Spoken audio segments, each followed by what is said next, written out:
Good morning, dear students of class nursery. It's your Bengali class work. So let's start out today's class work. ফাঁকা ঘরে ক থেকে ও পর্যন্ত লিখো। ক থেকে ও পর্যন্ত লিখতে হবে এখানে। তো এটা ব্যঞ্জন বর্ণ এগুলো। তো প্রথমে কি ক আসে, তাই তো? মানে প্রথমে ক, তারপরে খ, গ, ঘ,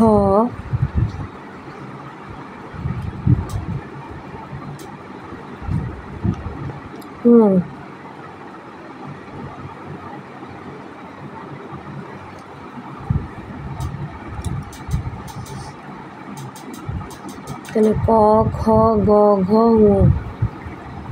ঠিক আছে? তাহলে এইভাবে ক থেকে ঙ পর্যন্ত ব্যঞ্জন বর্ণ, এগুলো বাংলাতে ব্যঞ্জন বর্ণ এগুলোকে বলে, লিখতে রাখবে।